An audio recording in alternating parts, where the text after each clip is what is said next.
Well, hi everyone, and welcome back to the Ascension Playground. This is your friend Ursie, and boy, what a year 2022 has been. We're in the final weeks, and here we go. The energetics are a little bumpy, but guess what? Playing on the Ascension Playground, we get to meet new people, learn about new tools to support us, and maybe even be inspired and provoke some new thoughts, perhaps that we hadn't heard of before. Well, today I'd like to talk to you about the Lyra Ring Nebula.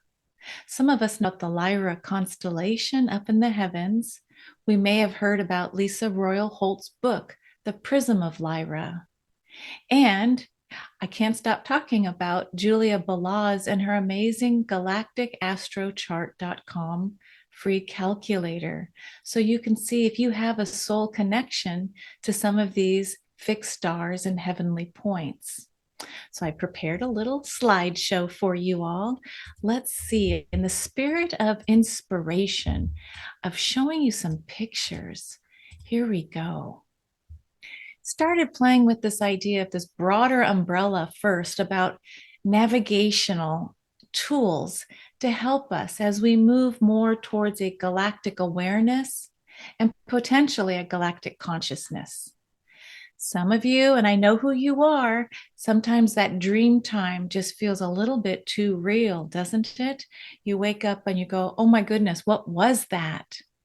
Well, if you read some of Lisa Royal Holt's books, you'll find that that's an early beginning stage for contact with our star families. Yes, star families off planet. Now, I got to just shout out and say, yes, I was raised Catholic and I was thankful for that spiritual beginning. I didn't stay Catholic beyond college, but I will say what it did was give me an awareness that there were angels. Yes, that's what I was taught. And that I was taught the story of the birth of Christ. Now, wasn't it true that Jesus was the divine and holy conception of fully God, fully human? So I like to say, well, Jesus is a great way to point to that's a hybrid, correct? So it's just some people I know, we love our stories of Jesus, but when we're looking at it from what's really going on, it is the divine star energy combining with human DNA to form this beautiful, amazing person named Jesus of Nazareth. But I don't want to segue there. I want to go back and talk with you more about today. Galactic consciousness is reminding us in 2022 that we can no longer just stay looking down at Earth and seeing all the drama, trauma, polarization.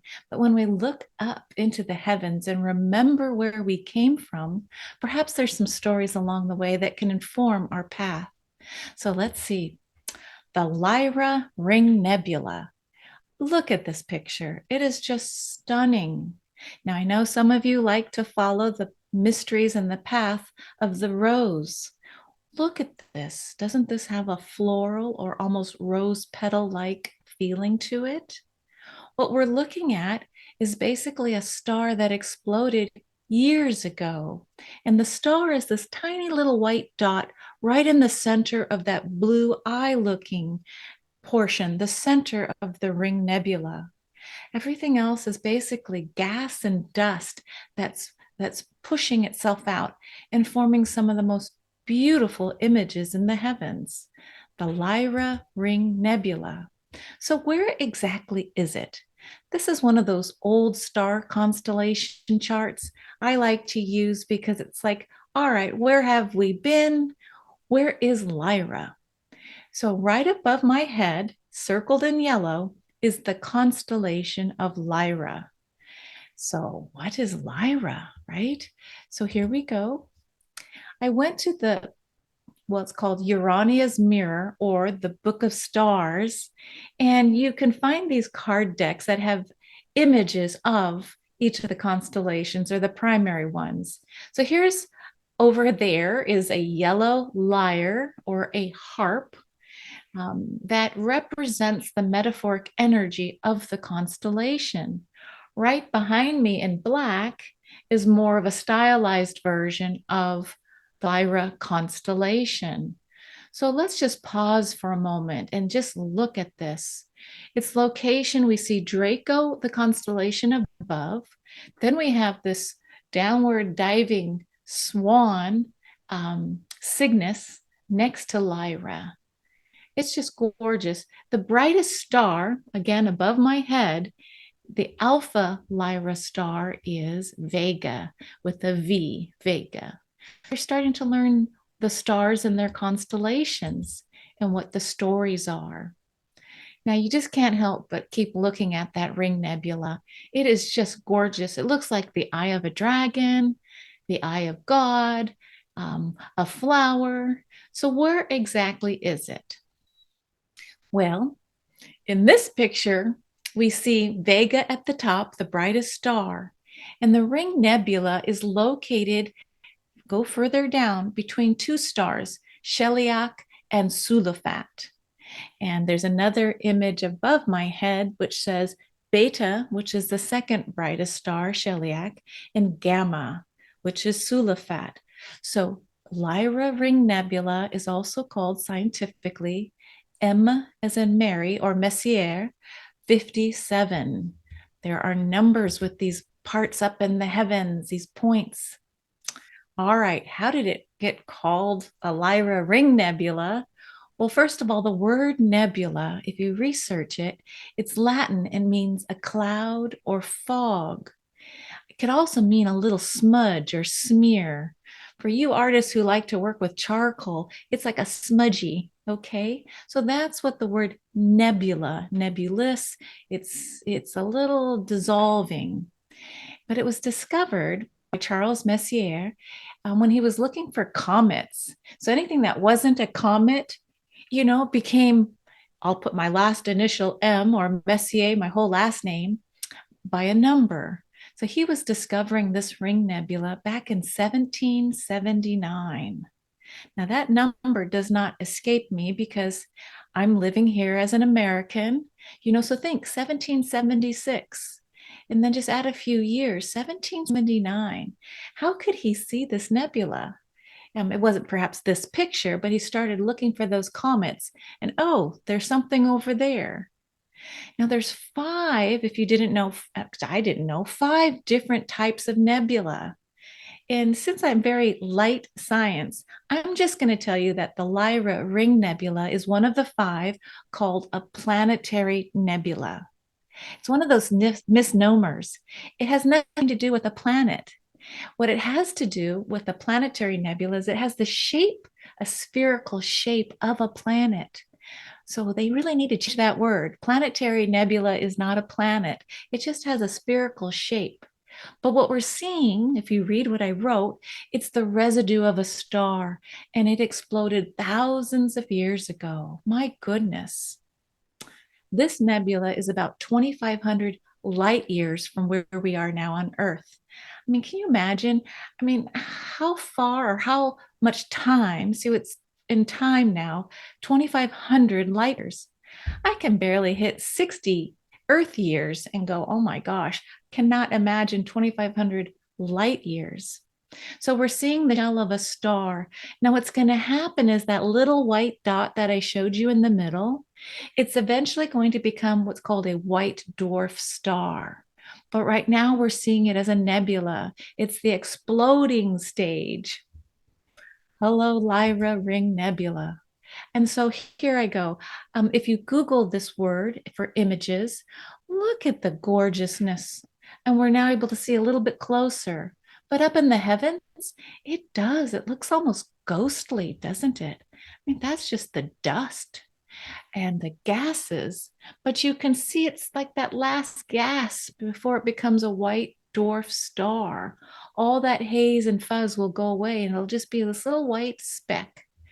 Kind of like when we pass our earthly bodies, we eventually become dust.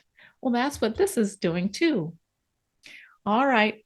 Since you're on the Ascension Playground, and since many of us are quite woo-woo, if you haven't heard me speaking about Lisa Royal Holt, here are images of her incredibly important book on galactic heritage. It's called The Prism of Lyra, an exploration of human galactic heritage. Well, wouldn't you know? See this image right next to me? This was how the book first came out before it got softened, came out with its revised edition, the one with the baby. But if you look at this image right next to me, look straight above. You see the Lyra Ring Nebula is very specific with its shape and its amazing elliptic shape, plus its colors, almost rainbow-like. But here we have, a rather alien ET being, with like a DNA strand that's connected to Earth, basically our foundation and heritage, holding like a young child. So maybe they decided to go with something a little more of a popular kind of view. Sometimes these alien creatures or beings scare some of us away. All right. So if you're tracking on the galacticastrochart.com, Julia's website and free online calculator, you can get to a place where you put in your natal information and you can start then seeing these incredible reports. Here I have above me a point, a soul connection to the Lyra Ring Nebula. So I'm going to open myself up to this idea of improvisational channeling to see what might want to come forward, because I'm hoping to help inspire you to start learning how to read your own galactic astrocharts as well. So here we see a sun in Virgo at 20 degrees, 23 minutes. That is an indicator of the third decan, right? So there's going to be the sun in Virgo with a very strong spiritual nature to it, the beginnings of spirit. So this is because it's in the third decan, and it's located in the 12th house, the house of Pisces, the ocean of all that is, the 12th house of the zodiac that has brought all the experiences, all other 11 zodiacal signs, and brought them into the 12th house. So Virgo, the one who likes to analyze, give me all the information. Let me discern what we want to keep and what's no longer needed. Recycle, reuse, or just throw away. I don't know. But here we go. So there's a Lyra constellation. The Ring Nebula is trining the sun in Virgo in the 12th house. So what we see is the Ring Nebula is sitting at 19 degrees, 28 minutes, and the trine is only 55 minutes, with an orb of the sun as a trine. So think the Holy Trinity as a shape with a trine. All trines mean inherent gifts. You've already got this built in. So this beautiful Virgo sun in the 12th house, Virgo Pisces, the opposites and the axes of how to bring spiritual experiences and knowingness into matter, into earth. Spirit made manifest on earth. Virgo Pisces, 12th house, Pisces, Virgo sun. It's the axes. All right, so how does the Lyra constellation Ring Nebula support this? So I'm tuning in. And if you know the story of Lyra, as according to Lisa Royal Holt, we began all with Source, that then decided to expand and know itself more by creating founders. And from the founders, the first point of manifestation was Lyra. And so within Lyra, there's many stars. This nebula is a star that has exploded. So I'm going to hold this idea that that planetary nebula, that basically it's glory, it's the last gasp before becoming a white dwarf. This gift of transitioning, of bridging from matter into spirit, is helping this individual work with that axis of Virgo Pisces. Okay, so this ring nebula, now it does not escape my attention of the 55. When we see numerically these certain master numbers, the 11, the 22, the 44, for me, I ask 5, what does that mean? And so a single 5 to me represents the star of Venus. When we look at its rotation around the sun with the earth, it does form a 5-pointed star. I think of Hathor's. But here we go back to the Ring Nebula. How is it that this beautiful transition before becoming basically, let's just say, white dwarf ascended master, offering its final vestiges of support, Lyra Ring Nebula, this galactic heritage, this foundation of which allegedly, according to this narrative, all of us came from. I'm going to talk to some of my friends who are new to galactic awareness.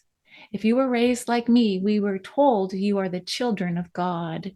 Okay, so the language now that I'm using in 2022 is we are each a divine spark of source, and we can consider ourselves a fractal, somewhat like that Mandelbrot fractalization of the divine made manifest. The Lyra Ring Nebula, to me, it sits in Capricorn, right? The one that's at the top of the chart, that step-by-step progression. It's time now. It's time now to have this individual step in with this gift towards mastery.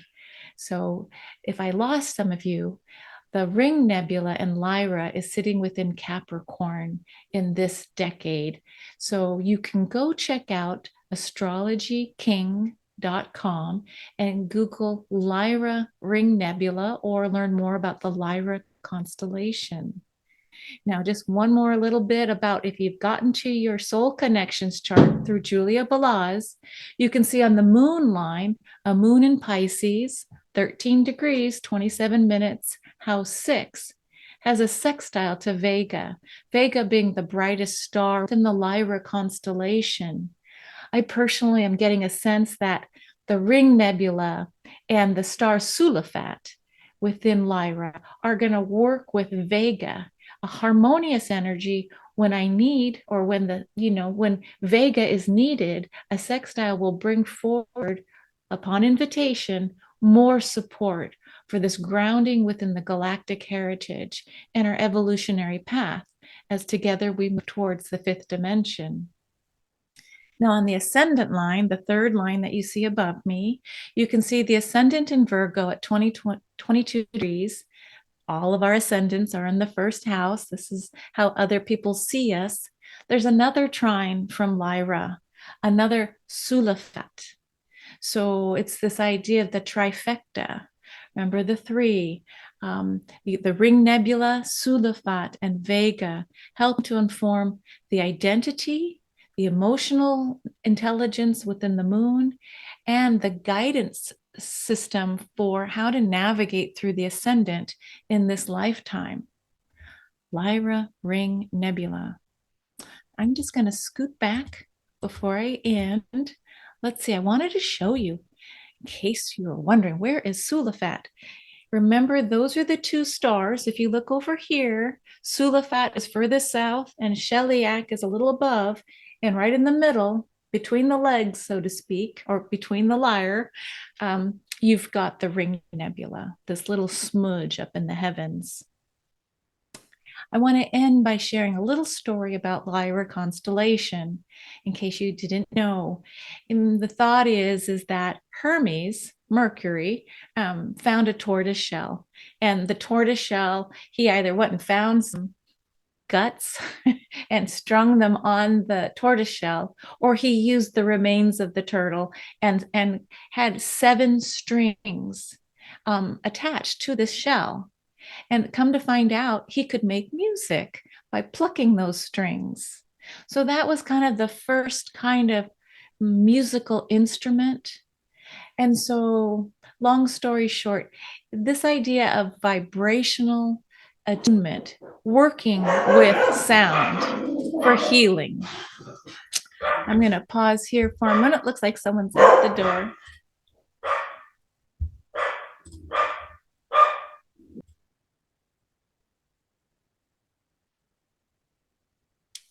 So the Lyra constellation is part of our galactic heritage. It's been so nice to be able to share with you this idea of the Lyra Ring Nebula. Go ahead, go find out. Do you have a soul connection to this incredible point in the heavens where the star is transforming? And it's like, I kind of liken it to this idea that when the Tibetans, they were talking about the rainbow body. And so this one man he was alive and, he was in the state of stasis for so long that eventually when his soul decided to leave, it kind of just this gorgeous little cloud that came from him, like the soul. And yeah, I see that as a parallel to the Lyra Ring Nebula. At some point, each of us will beautifully greet or experience our own transition between this realm and moving into the next. Okay, I want to just say thanks for listening. Have fun today and see you next time on the Ascension Playground. Bye, everybody.